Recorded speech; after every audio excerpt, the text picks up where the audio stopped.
Hello, this is Barry in Indonesia.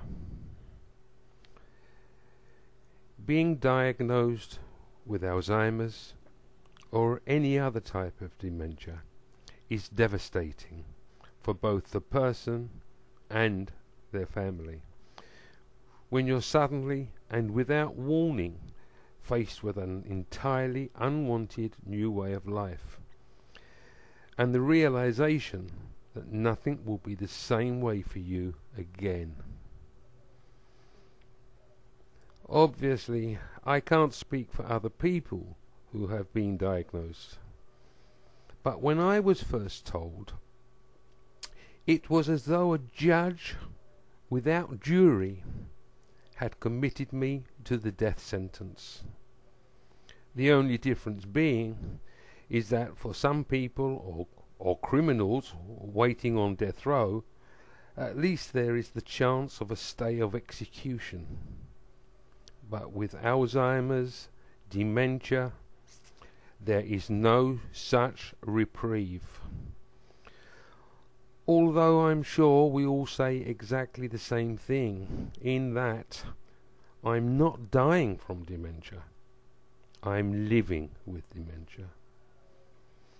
But the fact still remains that as yet it's an incurable illness that still requires a great deal more understanding by the general public towards its ultimate consequences on the person, spouse and family. Recently, someone asked me, how could I best define dementia? To which I replied, it's like an almighty tsunami crashing on your once tranquil shores, bringing with it all the weight of its devastation and leaving a trail of flotsam and jetsam behind it that our spouse has to cope with day by day, during its course and even after our demise. Maybe you think that's a strange analogy, but given the fact that to date there are well over 26 million people worldwide that have some type of dementia or Alzheimer's, with the numbers drastically increasing year by year, then it's turning into a worldwide tsunami of which no country is unscathed.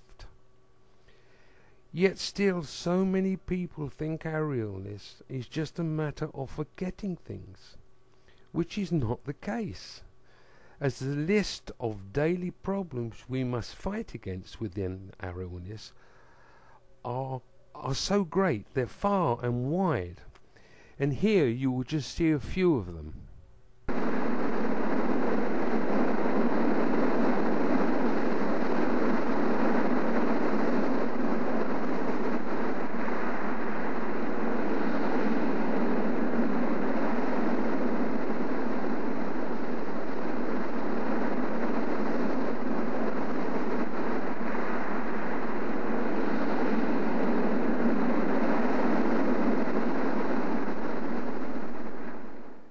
That just highlights a few of the problems within our illness.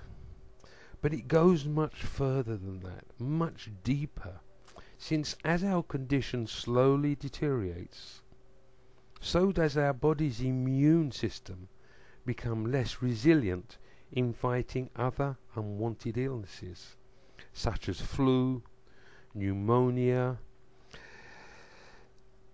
and even cancer, to mention just a few, which then adds even more uncertainties within our daily life and causes even more catastrophic distress to our spouse and family. So a cure for this terrible illness must be found. Although, having said that, maybe the word cure is wrong. Better we say eradicated, so that Alzheimer's and dementia becomes part of the volumes of medical history to be read by future generations, rather than having to experience it. Yet the pathway of life can be very long, and it can also sometimes be short. So pray take heed of a now much wiser man, who had never even considered the possibility of this illness. And remember, you never know what's round the next corner in life. It might just be Alzheimer's or some other type of dementia waiting to creep up behind you as its next victim.